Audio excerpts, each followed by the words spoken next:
estamos con un programa más de un proyecto con Max Umaña, el espacio donde cada semana conocemos personas que convierten una idea en una realidad y descubrimos cómo nacen, evolucionan y se ejecutan proyectos que aportan valor a nuestro país.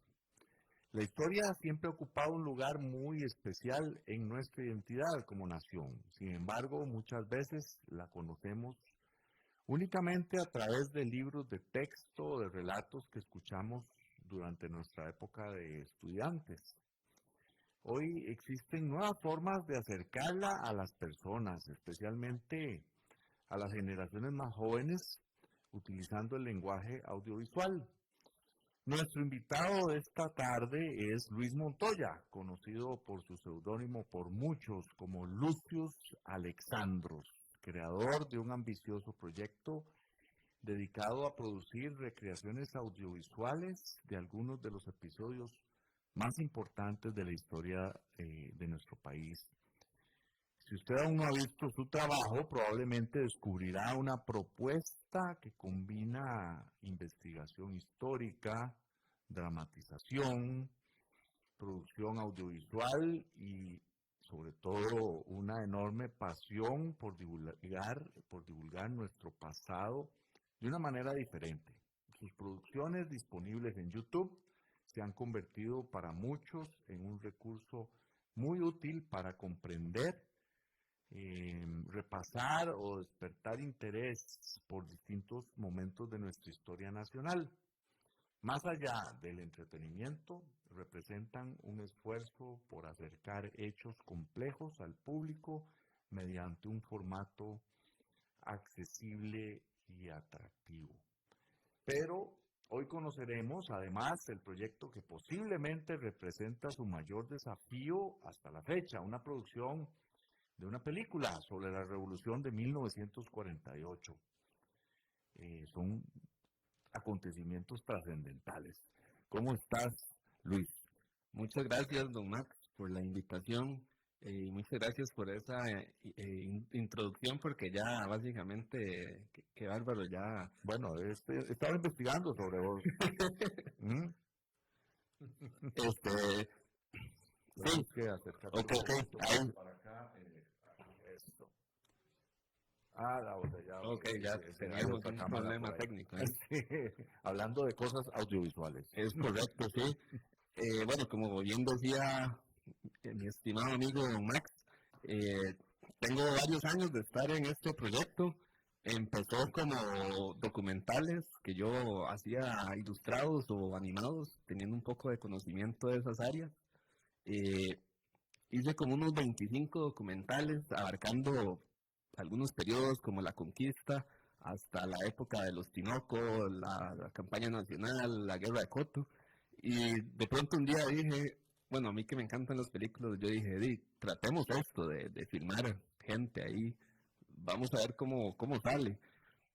Y así empezamos a hacer una serie sobre los acontecimientos de 1955. Mucha gente tal vez no tiene tan claro los acontecimientos de 1955, pero básicamente un grupo de calderonistas que se habían trasladado a Nicaragua hacen una contraofensiva en ese año, básicamente como una segunda parte de la guerra del 48.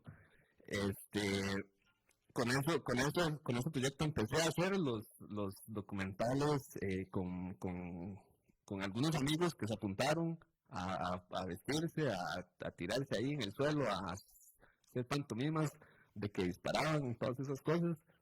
Y me di cuenta de que me encantaba hacer esa parte, digamos.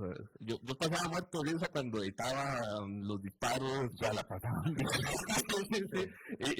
Y yo me di cuenta que me gustaba más editar eso, digamos, la parte donde el chaval ahí caía muertillo, digamos. Ahora, lo que usted me dijo antes que hablamos, la parte de los tanques, eso, bueno, no son tanques propiamente. En 1955 se utiliza un vehículo que se llama el M1 Scout, que es el de la Segunda Guerra Mundial, y que precisamente ahí en los documentales los pusimos el que queda ahí en la casona de Santa Rosa, ahí hay uno de esos ¿verdad? Hiciste un montaje entre lo que es la imagen real de ese tanque y las personas que utilizaste. Sí, sí. Efectos especiales. Es correcto. Y bueno, también en Lindora hay dos Universal Carriers que eran como estos tanquecitos chiquititos que se usaban en aquellas épocas.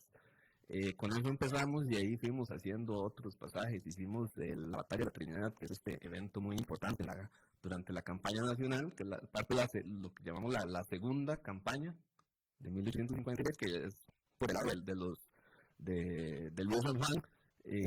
Hicimos varios eventos y finalmente, bueno, los actores siempre estaban muy apuntados, los colaboradores estaban muy apuntados e incluso muchos de ellos empezaron a meterse a clases de teatro y actuación. Y también se fueron sumando personas, ¿verdad? Le empezó a llamar la atención a personas que ya habían dado clases de actuación y que veían en el proyecto una nueva experiencia ahí como para a incrementar ¿cómo se dice? Su catálogo. Y entonces yo dije, bueno, aquí tengo un equipo de actuación de pura pasión. de pura pasión, apuntados. Gracias a ellos se logra todo, ¿verdad? O sea, gracias a la pasión del elenco es que se logra todo esto. Y por ejemplo, está Sophie Matthew, que ella en la serie El 48 es una enfermera y ella se hizo el traje, digamos, ella se hizo el trajecillo de enfermera y ella nos ha hecho algunos jackets y algunas cachuchas que son los gorritos que se usan. Entonces, en el grupo hay así gente muy apuntada y entonces yo dije, ay, no, hagámoslo, yo ya no los voy a narrar. Ahora la historia la cuentan estos tipos, o sea, ahora la historia la van a contar los actores. Y así fue creciendo, así tomé la decisión de que ya íbamos a hacer la serie, el tema de 1948 ya no lo iba a narrar yo, sino que lo iban a contar ellos.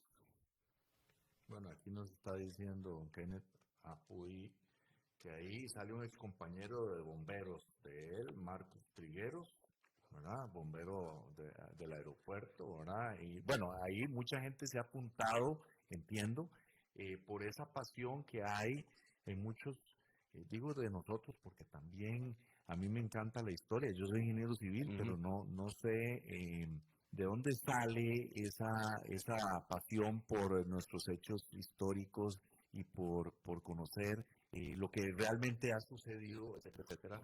Entonces yo creo que lo que leo aquí, Luis, es que también esto en la parte tuya nació, primero, bueno, por tu formación, vos sos diseñador publicitario y se te nota en los primeros videos, perdón que a mí, hay que ver, por cierto, tenemos que decirle a la gente que la página de YouTube, o el canal de YouTube que se dice, es Lucius Alexandros, y pueden ver toda la historia de estos videos con la antigüedad del caso y pueden ver esa evolución, ¿verdad? Que has tenido vos en los primeros, que eran cuestiones muy gráficas, pero todos muy entretenidas. Y alguien quiere investigar sobre hechos históricos de nuestro país, para sus hijos o para su propio estudio, ahí es muy interesante lo que pueden ver en diferentes hechos históricos.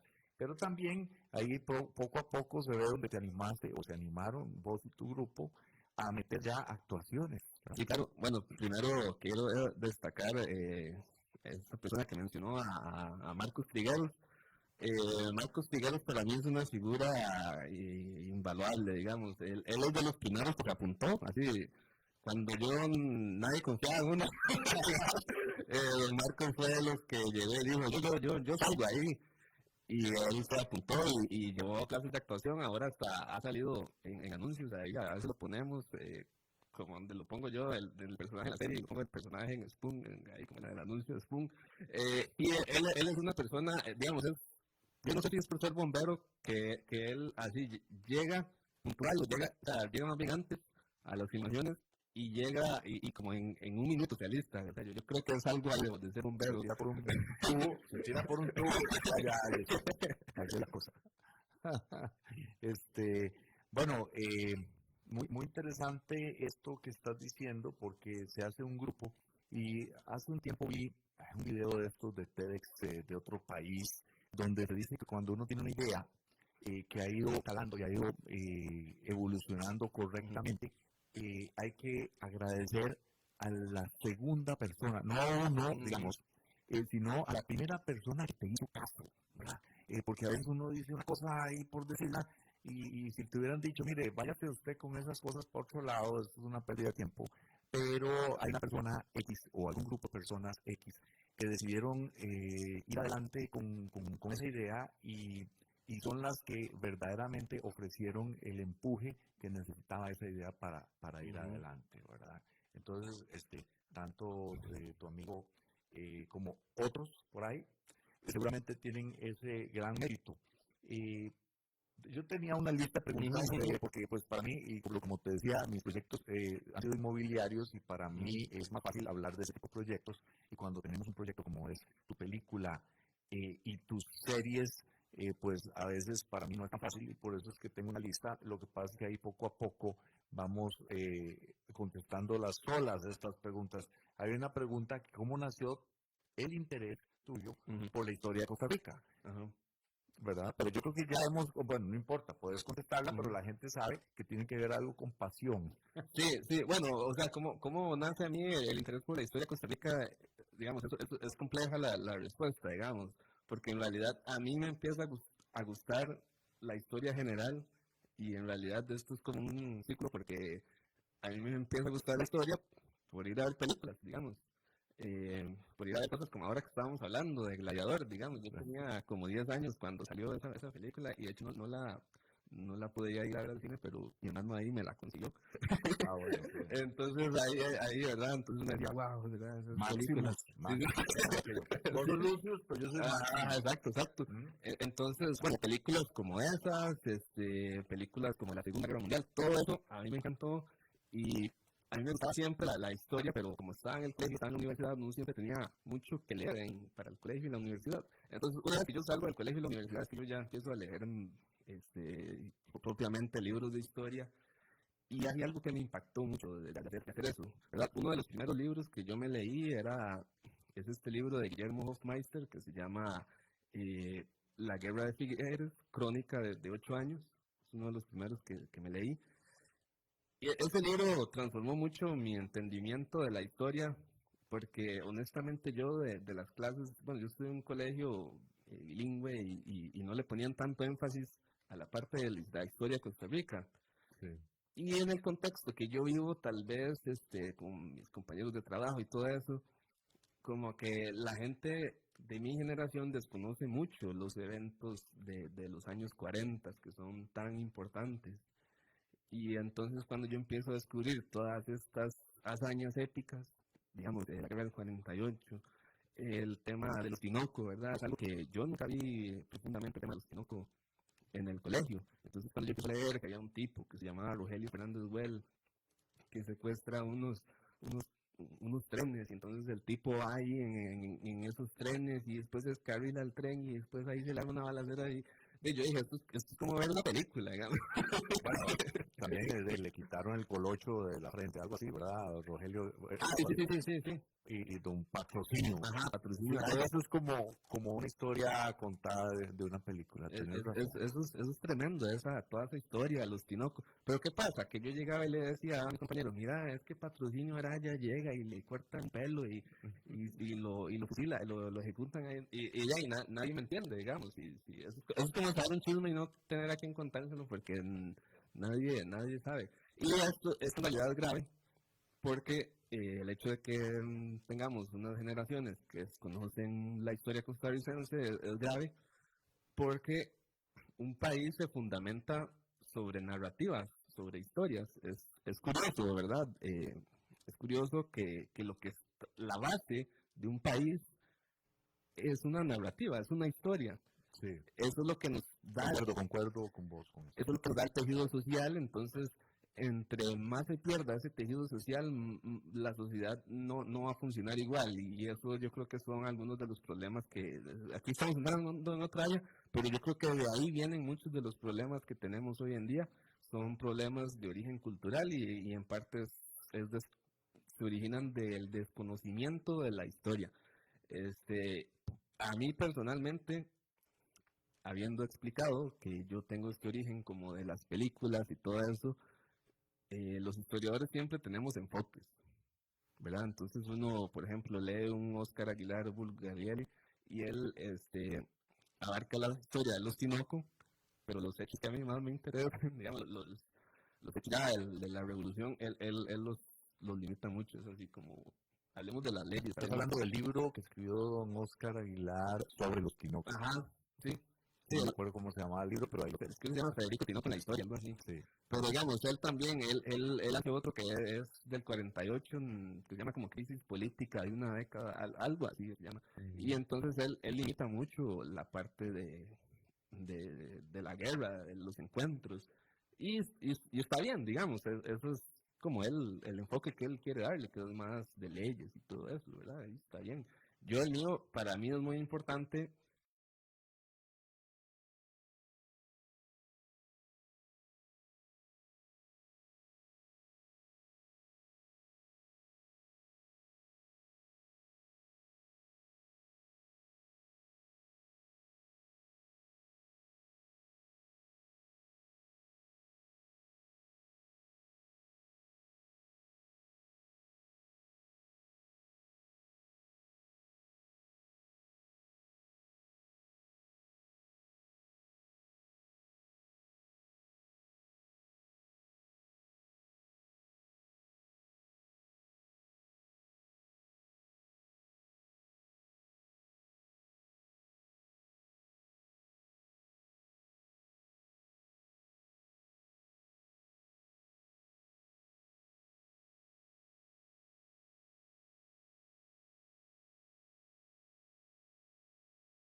La parte más de hazañas. E incluso para mí es muy importante la parte heroica. Eh, Como le explicaba antes a usted, para mí no es tan importante como el color político. La bandera política no es algo que a mí me importa tanto.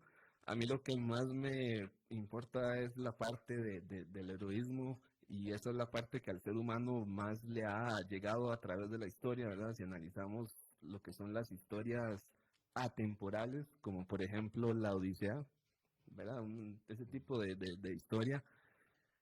De lo que se rescata en la Odisea, en parte es el heroísmo de Ulises y todas estas figuras. eh, y esa parte es la que nos llega a nosotros más.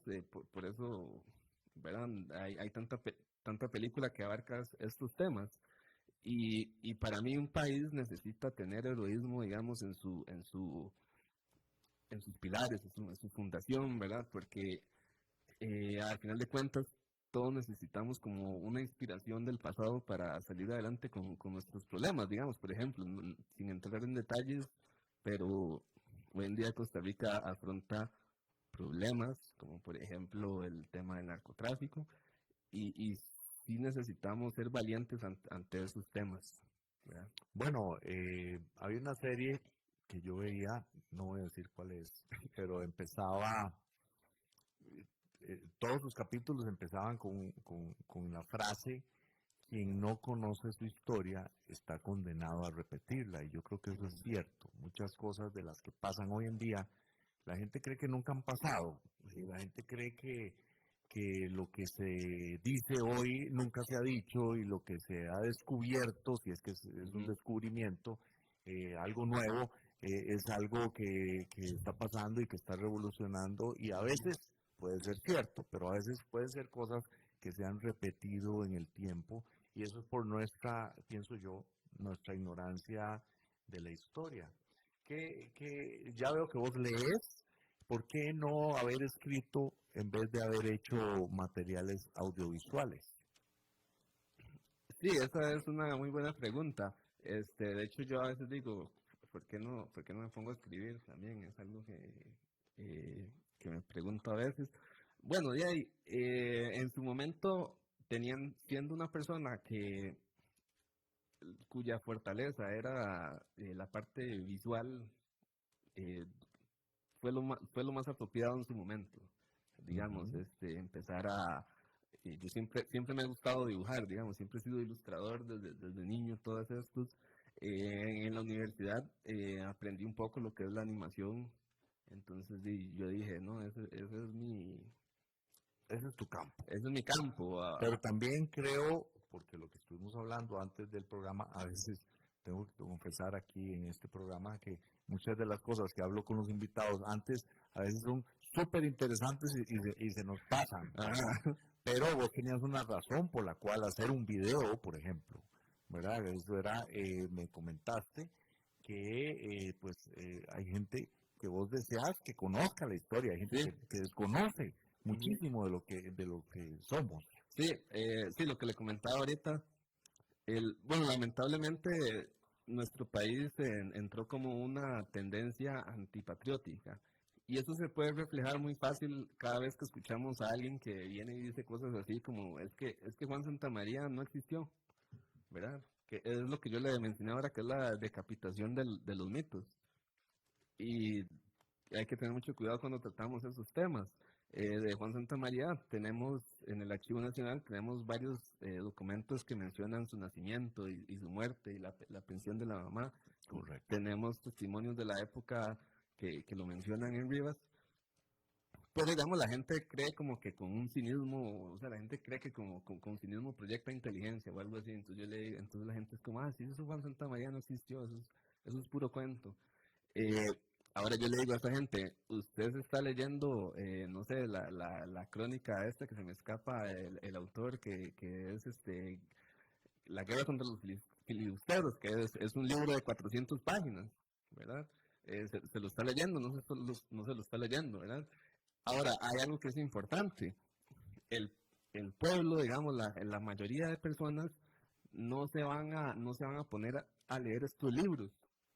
Por eso es que es tan importante las figuras como Juan Santamaría, porque son una historia que condensa el sentimiento de esa época. Entonces, Juan Santamaría nos transmite lo que es la esencia de la guerra contra los filibusteros. Representa un costarricense común que se sacrifica por la patria. Y digamos, así como está Juan Santamaría, hay otro montón que murieron en ese sacrificio. Pero esto es una historia que nos condensa ese pasaje de la historia, porque la mayoría de gente no se va a poner a leer ahí la crónica de 500 páginas. Eso que estás diciendo es muy, muy importante. Yo leo poco, la verdad. Veo muchos videos, veo mucha tele, perdón. Y creo que eso es una corriente que de hoy en día. Y yo creo que vale la pena hacer material para que la gente pueda apoyarse, ya que no leen, ya que pues no todos se tiran esa aventura de 400 páginas. Vale la pena, creo, recurrir a métodos modernos para transmitir nuestra historia. Eso me parece a mí, y esto es una lección que los profesores de historia, los colegios deberían llevar, deberían tener, al menos la tienen. O sea, yo no estoy hablando de ningún profesor en particular, pero el interés por la historia debería darse de muchas maneras, ¿verdad? Y entonces me parece que es genial poder tener el material que vos has producido ahí en YouTube, por ejemplo, y mucho más que vendrá en el futuro, ¿verdad? Pero tenía una pregunta: ¿cómo investigás para cada episodio y qué fuentes consultás para garantizar el mayor rigor histórico? Bueno, aquí sí hay que hacer una diferencia de lo que son los documentales con lo que es la serie de 1948. Ahora explico, pero bueno, los documentales uno siempre intenta ir a las fuentes primarias, que son los documentos de la época. Hay autores que ya nos facilitan un poco eso. Le voy a poner un ejemplo de esto, por ejemplo, en la época de la conquista y la época del periodo virreinal, que es un periodo que a mí me interesa mucho. En su momento, por decir algo, Juan Vázquez de Coronado enviaba cartas al rey Felipe II o a Guatemala. Entonces esas cartas se han conservado en archivos, unos en Guatemala y otros en el archivo de Indias en España. Y hay una figura en la historia costarricense que se puede decir que es como de los primeros historiadores, que es León Fernández Bonilla. Entonces él, siendo ministro plenipotenciario, tiene la oportunidad de ir a Guatemala, tiene la oportunidad de ir a Europa, y él empieza a reunir todas esas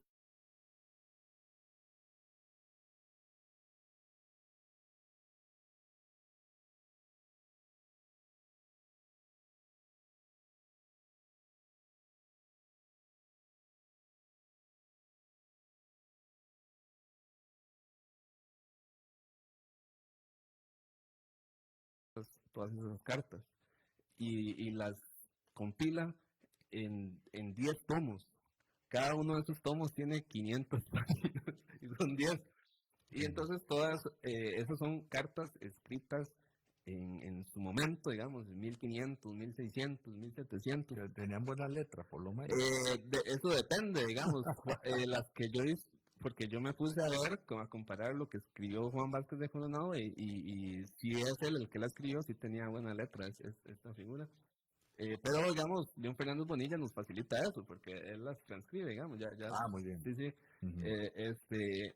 Ahora, esto es la historiografía, ¿verdad? Que es la historia escrita, o digamos la historiografía es la ciencia que estudia la historia. Y idealmente uno hace una triangulación de datos, ¿verdad? Entonces, por ejemplo,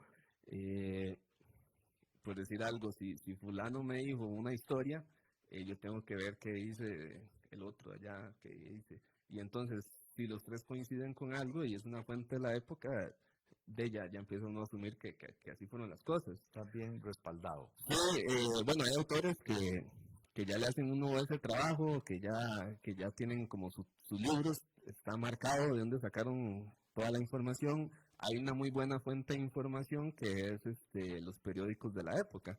Ahora, los periódicos siempre tienen una imparcialidad, digamos. Ellos siempre Siempre existirá eso. Sí, entonces eso existía, digamos, en la época de los Tinoco, eso no existía ya desde entonces.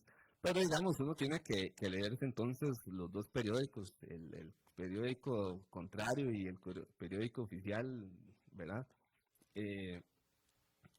Y a partir de ahí va a empezar, por decir algo, si estalló la penitenciaría, digamos, el cuartel principal cuando estalla, si salen 3 periódicos y tienen fotos y los 3 dicen que estalló la penitenciaría, van a variar en los detalles. O sea, unos van a decir que se murieron 70 muertos, que hubo 70 muertos, otros que 100 muertos. Ahí es donde hay detalles y uno como historiador se cuida un poquito, bueno, como investigador se cuida un poquillo y pone como, bueno, dicen que de 70 a 100, ya. Muy bien. Bueno, yo creo que de momento estamos listos para nuestra cápsula técnica del día de hoy. Ahí vamos. Proyectos con Max Umaña presenta la cápsula de la semana. En gestión de proyectos existe un principio muy conocido, el triángulo de las restricciones. Todo proyecto, sin importar si se trata de construir un edificio, desarrollar un software o producir una película, debe equilibrar 3 variables fundamentales: alcance, tiempo y costo. Si queremos hacer más cosas, normalmente necesitamos más tiempo o más presupuesto. Si queremos terminar antes, probablemente debamos reducir el alcance o aumentar los recursos. Y si el presupuesto disminuye, será necesario ajustar lo que se pretende entregar. No existe un proyecto en el que las 3 variables puedan maximizarse al mismo tiempo. El éxito consiste precisamente en encontrar el equilibrio adecuado en ellas. Ya retornamos con más de Proyectos con Max Umaña, aquí por CRC 89.1 Radio. Desde Maipú, Mendoza, la tierra del olivo nos llega aceite de oliva Laur. Su delicada y elegante textura, así como su afrutado aroma vegetal, lo convierten en un aceite especial para paladares exigentes. Disponible en 3 variedades: Laur Cruz de Piedra, Laur Aceite de Oliva Extra Virgen y Laur Gran Mendoza Aceite de Oliva Extra Virgen. Lo mejor de 3 zonas en una sola botella. Galardonado con el Gran Prestige Gold en el Terra Olivo 2018. Aceites de oliva Laur no pueden faltar en tu mesa. De venta en todas las tiendas Don Fernando. El agua es vida, salud y bienestar. Por eso, vos y los tuyos necesitan agua purificada, ozonizada y embotellada San Ángel. Hace que tu vida sea más larga y saludable con agua San Ángel. Disfrútala naturalmente y viví una experiencia con agua purificada San Ángel. Pureza que se siente. Búscanos en Facebook como Agua San Ángel. Proyectos con Max Umaña, donde compartimos experiencias y aprendizajes. Volvemos, estamos de vuelta aquí en Proyectos. Hoy tenemos a Lucius Alexandros y con su proyecto de la película de 1948, además de su trayectoria que hemos estado conversando. Quisiera hablar un poquito sobre este proyecto de la película. Ya sabemos que hay una serie de unos 5 capítulos, son 5, ¿verdad? Sí, correcto. Lo que 5 capítulos que está en YouTube, en el canal Lucius Alexandros, que se puede ver en cualquier momento, quien quiera verlo. Es una producción nacional y bueno, primero me sorprendió mucho en la conversación que tuvimos antes del programa, hablar de costos. ¿Cómo está ese asunto de los costos de tus producciones, Luis? Bueno, el tema con el financiamiento es muy interesante, porque básicamente no hay. No. Por la plata no te preocupes, no hay. Sí, bueno, no tenemos apoyo financiero, digamos. Esto empezó así como un proyecto de hacer los documentales y como le expliqué, ahí se fueron uniendo los actores y entonces así se sostiene, digamos. Ellos, yo diría que ellos quieren mucho el proyecto también. Digamos, siempre vamos a la filmación, yo a veces ayudo a algunos porque a veces... transporte. Sí, digamos, algunos actores tal vez tienen alguna situación, entonces ya no tienen cómo llegar, entonces yo le digo, tranquilo, yo le cubro ahí el Uber, yo los invito a almorzar y básicamente esa es la inversión, porque ellos creen mucho en el proyecto. Por eso es un grupo de amigos. Es un grupo de amigos. Que ¿sí? se va haciendo y va creciendo y van haciendo estas producciones a pura pasión, y quiero aclarar eso porque de repente menos se te aparece el Ministerio de Trabajo ahorita porque estás explotando gente o algo así. Corte. Esto es un grupo de amigos realmente y que están haciendo las cosas muy bien. Eso es lo que estoy viendo yo. Sí, queremos hacerlo bien, ¿verdad? Queremos hacer la mejor calidad posible. Siempre hemos tenido esa meta de ir mejorando, por mi parte, ir mejorando la cinematografía, porque yo no estudié eso, pero de ahí uno ahí trata de hacerlo lo mejor posible y uno quiere que el producto sea lo máximo. Y las filmaciones, hay algunos que me dicen, llámeme cuando sea, como extra, lo que sea, ¿verdad? Porque a veces algunos se ponen ahí, repiten, ¿verdad? Un chavalo que interpreta un personaje, entonces se cambia de ropa y va y se para allá. Porque hay gente que me dice, yo también quiero salir de la casa y entonces quiero ir así al bosque ahí a filmar, lo que sea. Y ahí... Y la pasan bien. Sí, ahí siempre es un grupo de amigos, entonces sí, la pasamos bien. Está muy interesante, porque prácticamente la parte de filmación, me estás diciendo que ha sido mejorando y ha sido empírica. Y entonces, bueno, ustedes pueden ir a ver el resultado de eso. A mí me sorprende, tengo que dar mi opinión en este caso, y por algo está Lucius Alexandros aquí sentado en este programa, porque a mí me llamó muchísimo la atención, no solo el contenido, sino el enfoque Es decir, yo tampoco sé nada de este tipo de cosas. Bueno, ustedes ya saben porque han estado inmersos en esto por varios años, pero a mí me causa agrado ver tus videos y tus documentales, ¿verdad? Porque hay diferentes cosas, tus actuaciones, mejor dicho. En un caso ahí vi cuando te mataron en uno de los videos, por cierto. ¿Cuál sería? Yo creo que saliste ahí y te dispararon, ¿verdad? Me parece que eras vos. Sí, yo creo, ya no me acuerdo, digamos, ya. Bueno, es que son tantos, ¿verdad? Que puede ser, pero me parece que un día, mira, yo veo a este mae que se dejó matar aquí en su propio video. ¿Verdad? Está muy interesante, pero entonces ha habido también una evolución y de esto. Y sería muy interesante si, pienso yo, gente que vive de esto le interese participar, no sé. Bueno, sí participa una persona que sí se dedica mucho a la actuación, que es Fabricio Fernández, que es hijo de la que salía en estos programas, es Maestro Saborío. Bien. Entonces, él interpreta a Frank Marshall, de hecho, el Diablo Rubio. De hecho, que él ya había interpretado a Frank Marshall antes y por eso como que quería seguir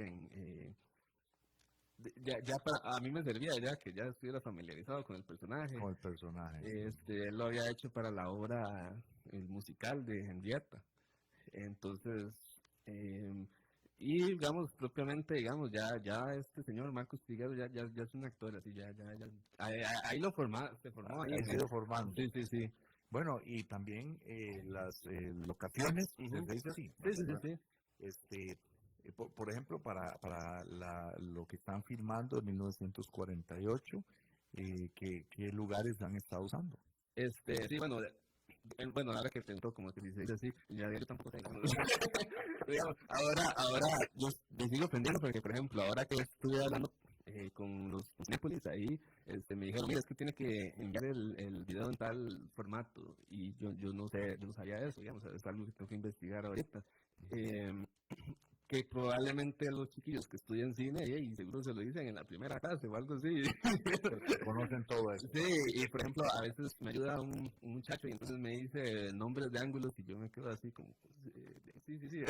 Pero bueno, sí, las locaciones, hemos tenido, gracias a Dios, la oportunidad de filmar en algunos de los propios sitios históricos, tal como es la Hacienda La Lucha Sin Fin, donde tengo que decir que nos recibieron de forma muy amena, nos dieron mucha libertad ahí de ir por diferentes partes. Entonces a uno lo llena, a uno lo hace muy feliz poder filmar y saber que es el auténtico bosque, así como que por ese lado pudieron haber andado los rebeldes y toda la cosa. Anduvimos también en la escuela República de Bolivia, en Santa María de Dota, que es donde Figueres toma toma como cuartel. Como cuartel la escuela, sí. Entonces tuvimos la oportunidad de filmar ahí. O sea, tuvieron que hablar con el director, la directora, no sé quién el director, sí, don César. Y les permitió hacerlo. Sí, la gente de ellos, en muchos lados nos abren las puertas. También estuvimos en la laguna de Don Manuel, que es ahí en la zona de Los Santos, porque yo quería que se viera así como esas montañas. Parte de lo que yo quiero transmitir con este documental, bueno, con esta película y esta serie, no solo es un hecho político, sino que hay elementos culturales y también hay el tema del paisaje, ¿verdad? Yo quiero como que la gente vea estos paisajes en caso de que algunas películas se vaya al extranjero, ¿verdad?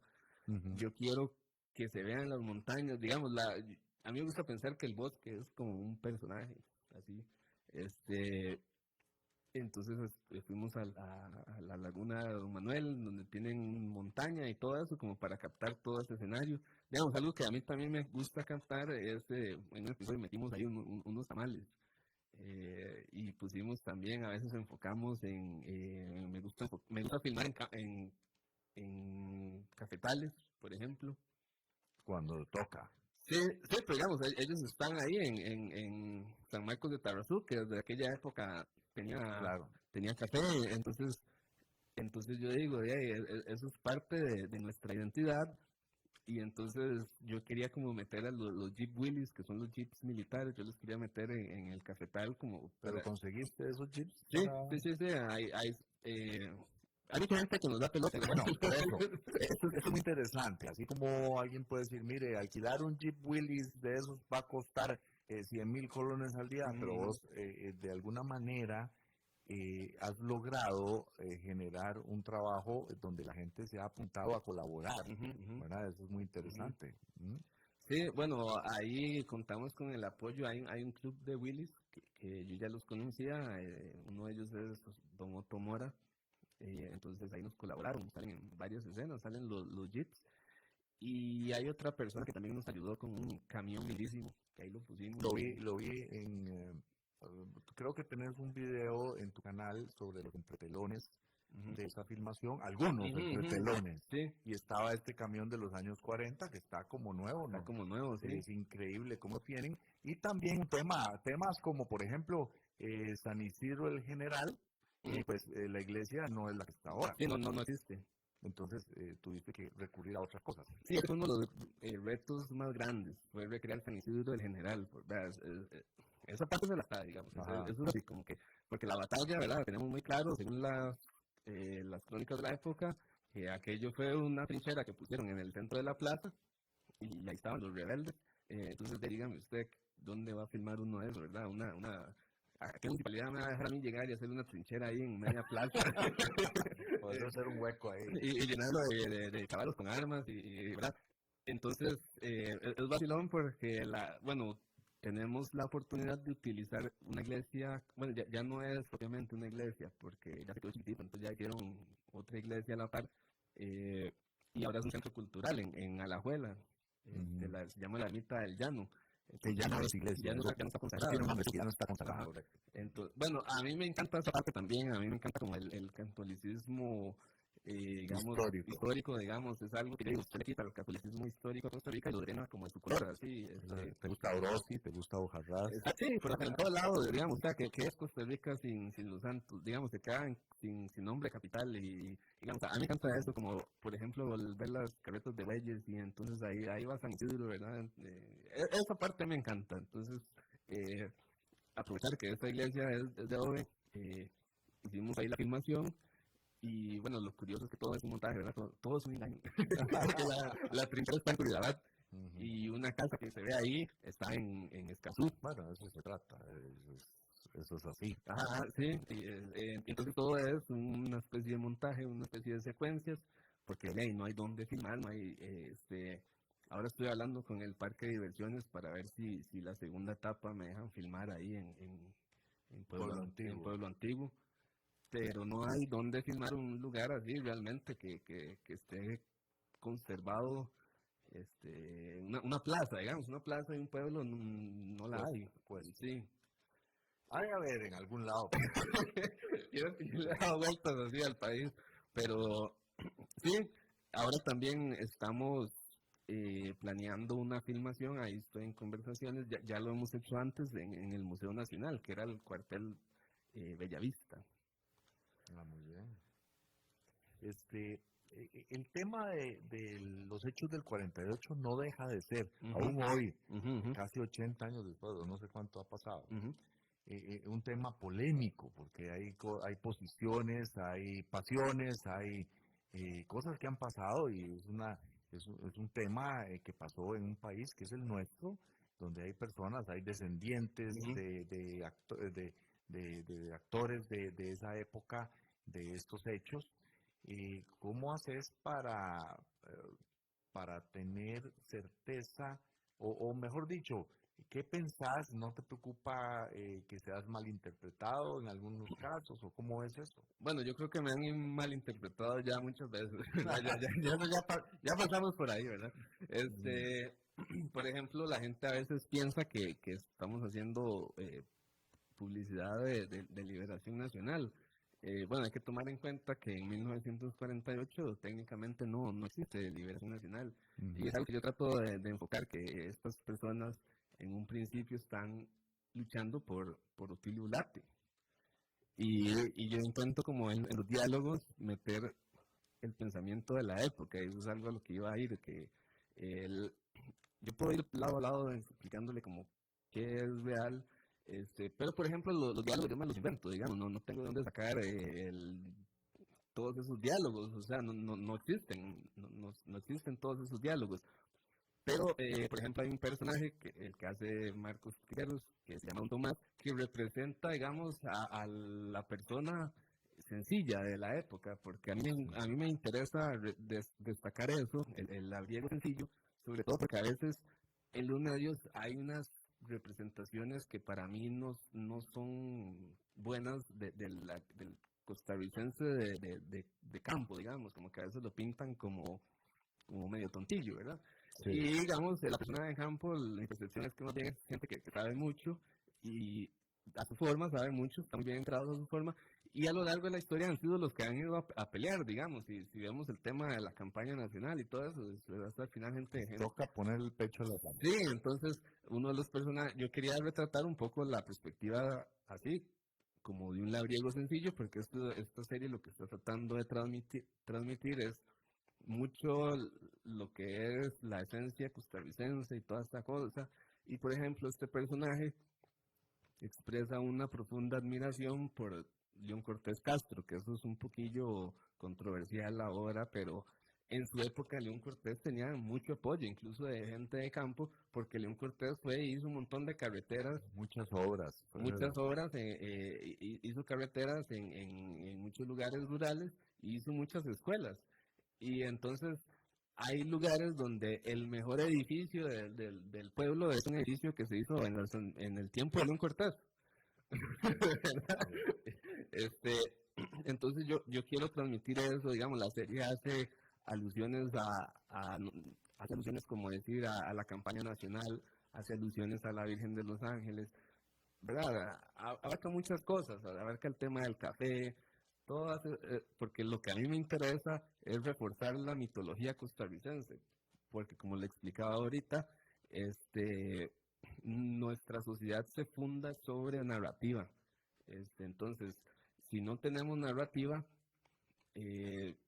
perdemos identidad. Y tristemente, los pueblos que no tienen identidad tienden a ser los que son conquistados por los que sí tienen identidad. Vean como por ejemplo lo que es, digamos, el destino manifiesto de Estados Unidos, ¿verdad? Que era como esta historia, esta narrativa de que ellos tenían el derecho de conquistar todo, ¿verdad? Todo de costa a costa. Así funciona un poco el mundo, digamos. China también tiene ese tipo de narrativa. Entonces, por eso nosotros no nos podemos quedar sin identidad. Muy interesante eso que hablas y por lo cual vale la pena rescatar la historia. Para los que de alguna manera me están diciendo que se pegaron recientemente, aquí Catalino Maña pregunta, tenemos aquí a Luis Montoya, más conocido por su seudónimo Lucius Alexandros, y estamos hablando sobre sus producciones y su canal, además de, lo más importante, el proyecto de la película sobre la Revolución de 1948. ¿En qué etapa se encuentra esa película, ese largometraje que están preparando ustedes? Ok, sí, básicamente lo que vamos a hacer es unir los 5 episodios que ya habíamos sacado hay, digamos, un sexto episodio que yo no sé si va a salir así como suelto, pero la película va a tener eso, ya está casi que todo filmado. Sí. Hicimos unas introducciones porque alguna gente me comentó como... me gusta el proyecto, pero tal vez empieza así de un solo con las baladas. Entonces, bueno, hicimos una escena, estamos filmando, ya la filmamos, una escena adicional donde explica un poco la postura, como dije anteriormente, de los mulatistas, ¿verdad? Esto empieza con mulatistas.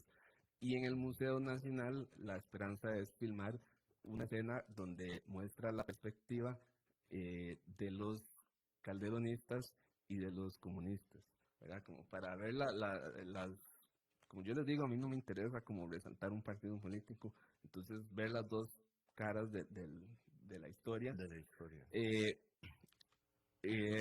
Una persona, Elio Meléndez, es el que interpreta a Calufas, el proyecto ha ido creciendo, entonces él aparece hasta el 4º episodio, pero entonces ahora lo vamos a meter desde el principio para ver ese lado del bando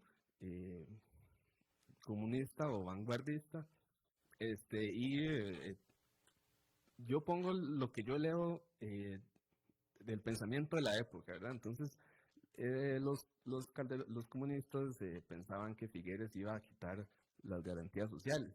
Entonces, ese es el que no pasó, ¿verdad? No pasó. No sucedió. No sucedió, pero ese era, digamos, si usted se pone a leer periódicos de la época, dicen que Figueres las va a quitar. Entonces, ellos, en la idea de la escena es decir, bueno, aquí estamos, vamos a ir a organizar a los trabajadores de las bananeras y vamos a ir a luchar por nuestros derechos, ¿verdad? Que es la razón por la que ellos pelearon en el 48. ¿Cuándo calculas que sale este estreno? Nos faltan solo dos filmaciones y no son en teoría no son tan difíciles de editar, entonces podríamos estar hablando como de septiembre. Por ahí de septiembre vamos a estar viendo entonces el largometraje de Lucius Alexandros de Revolución de 1948. Después de esto que estás haciendo, ¿qué te has imaginado o qué es lo que sigue en lo que has estado haciendo de tus documentales históricos o tus películas, etcétera? Bueno, hacer la serie ha sido fantástico, digamos, poder hacerla. Entonces, como que yo ya no estoy pensando tanto en volver a hacer documentales, sino que estoy pensando en seguir en el tema de dramatizaciones. Sí, bueno, esta película va a abarcar solamente la primera mitad de la guerra, por así decirlo. A mí me gustaría, ¿verdad? Uno no sabe qué nos va a traer la vida. A mí me gustaría hacer dos películas más, digamos. Una que sigue otra parte del 48, que incluye la batalla del Tejar y la conclusión, y otra que abarca los eventos después de la guerra, que va a culminar con el Cardonazo, por ejemplo. Me preguntan aquí cómo haces los guiones, cómo que los haces solo ahí en la casa, sentado. Bueno, tengo que indicar, si es que no lo hemos indicado, que vos no vivís de esto. Vos tenés tu trabajo formal en tu profesión y todo, y esto es de algo paralelo que, bueno, por dicha en la casa te lo aguantan, supongo. Sí. Pedimos que... ¿Cómo es que haces los guiones? Ok, el guión tiene que adaptarse a la historia, ¿verdad? Entonces, yo me invento los diálogos, pero yo no me invento los acontecimientos, ¿verdad? Entonces yo tengo que respetar los acontecimientos. Por ejemplo, hay un acontecimiento que tenemos ahí en la serie, que es la caída de la sierra. La sierra era un puesto donde estaban los rebeldes. Entonces, yo me tengo como que imaginar qué están hablando esas personas ahí, qué acontece. Pero digamos, yo tengo que ir planeando hacia dónde vamos, ¿verdad? Entonces, por ejemplo, vos no sé si estás familiarizado con el tema del Cardonazo. Pues algo. Sí, después de la revolución del 48, Cardona le hace un golpe a Figueres. Entonces, desde la serie uno tiene que ir como imaginándose qué están pensando sus personajes, ¿verdad? Sí, qué está pasando en sus cabezas. Sí, entonces ahí, ¿verdad? Cardona tiene como sus manillas, porque yo sí tengo que respetar como los acontecimientos. Tengo como que imaginarme, digamos, qué pensaba cada figura. Por ejemplo, hay un personaje que es Max Cortés, y Max Cortés, que es sobrino de León Cortés, bueno, hay una entrevista de él, ¿verdad? Cuando él ya está mayor, lo entrevista, no sé si es el nieto, y entonces yo tengo como que más o menos ir armando los personajes de acuerdo a toda la investigación. Con la investigación. Y entonces algo que este personaje es profundamente anticomunista, ¿verdad? Entonces yo en el guión tengo como que comunicar eso, ¿verdad? Tengo que comunicar que este chaval es anticomunista, tengo que comunicar que tal vez hay un personaje quien le encanta la figura de León Cortés, que es un ejemplo. Por ejemplo, el otro día el actor de Figueres, a veces se le salen algunas líneas improvisadas, entonces dijo, ay Dios, entonces yo le dije, no, Figueres no puede decir ay Dios, porque Eso sí lo digo, pero pero digamos, en su libro, sí. él dice que él es agnóstico, una cosa así. Ah, bueno, ya te entiendo. Entonces no tenemos como que más o menos ahí ir armando. Por ejemplo, hay un personaje que es Claudio Mora Molina, que es una persona real. Claudio Mora Molina peleó por Calderón en el 48, en enero, en diciembre, en el 55, ¿verdad? Entonces yo me tengo que imaginar que este personaje de él le encantaba. Incondicional. Entonces él dice mi caudillo Calderón, ¿verdad? Entonces, más o menos así vamos armando el guión. Como les digo, a mí me gusta meter, hay un momento que es el 20 de marzo del 48, entonces hay una referencia a la campaña nacional, porque no solo es la cosa de la época, sino que es todo el pasado, porque estos personajes viven en un marco histórico. Claro, así es. Bueno, mira, se nos acabó el tiempo, realmente. Más bien, este es el programa que más se nos ha pasado el tiempo. Qué pena. Entonces, Lucius, yo te agradezco que hayas venido al programa de hoy y te felicito por tus esfuerzos por rescatar la historia, que son genuinos, y bueno, te deseo lo mejor en el futuro para tus producciones, ahí las vamos a estar viendo. Muchas gracias. Muchas gracias a usted, don Max, por la invitación. Y ahí me pueden buscar en YouTube, Lucius Alexandros, y ahí estamos para servir a la patria. Muy bien, muchas gracias. Y para todos, nos vemos el próximo sábado. Concluye Proyectos con Max Umaña.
Te esperamos el próximo sábado a las 12 del mediodía para seguir con